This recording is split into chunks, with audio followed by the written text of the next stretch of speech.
मोनसे जों सासे दरा थांनो मामा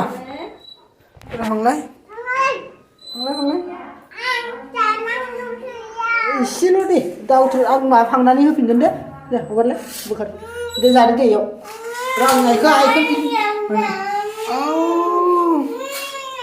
रुटि सावदों नोंसा जाखियावसो लाजियो ओंखाम जाला दिनै माथो दारि लालायथारबायलै नातालि नालाय दारि लालायथारबाय इलाय मा नालेंखर बिदिबाय गाबोन खामानियाव बोरै थांगोनलै रुटि गोरान जाना थानानै खामानि मावनांगौआ आलु भाजा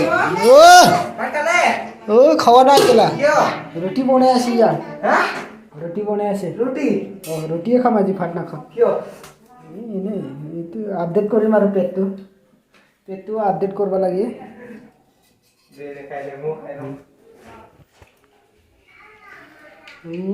दाउ गैयाबो बायख्लाब लाबोनायलै कम्पानिनि बिदि होनो नामाफ्रा रुटि सावनायाबो जाथारा रोङै मानसिफ्रा ओंखामखौ बेसेबां जाबावनोब्रा रुनायल' माइरं मोनलै तामिलनाडुआव गैयै मानसिफ्रा माला थांबावगोन आसामाव सिन्थासो नांलायलांबाय आङो खामायोबाबो फैसायानो थाया मैगंफोरानो जि दामनै मैगङाबो बेलाथि दं आलु पियासल' ओमफ्राय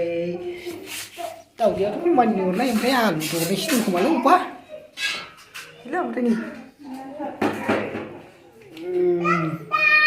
रुटि गोरान जानोसैलै रायजोफोर दिनै माथो खालामबावनो आरो मैगङा आलु दालिल' बेफोरखौ जानो थायाबा जाला नै आलु ओंख्रिलै खोन्थाबाय दे दोनसै दे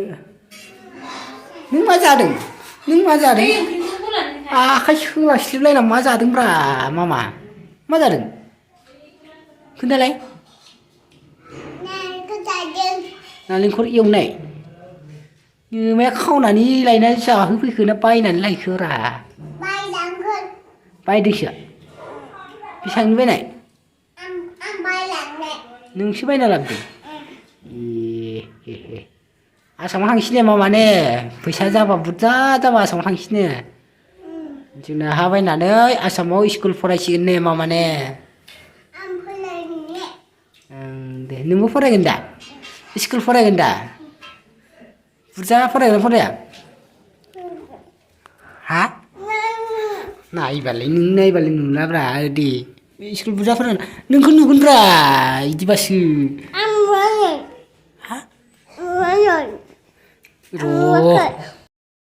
नों बुरजा फरायगोन होनबा स्कुल बेसेबां बुरजा फरायगोन बेयाव खोन्थालाय आखाइजों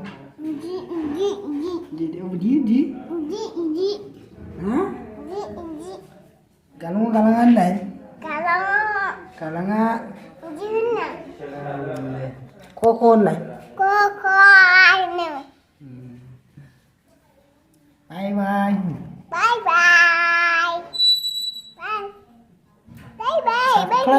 साबसक्राइब खालामनाय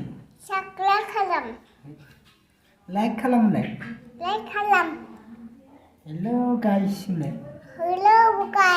हेलौ फ्रेन्ड्स होनलाय आदामोन आब'मोन आबैमोन आबौमोन होनलाय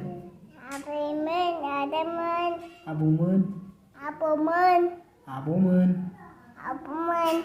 आदैमोन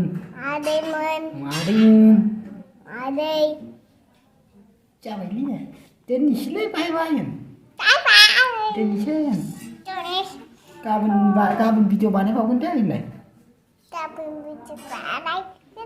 दाउ हमनानै बानायगोन दे नोंसोर दाउ हमनायखौ नायदो होनलाय बुथुमदो मा रायजोमोन इयाव केमेरायाव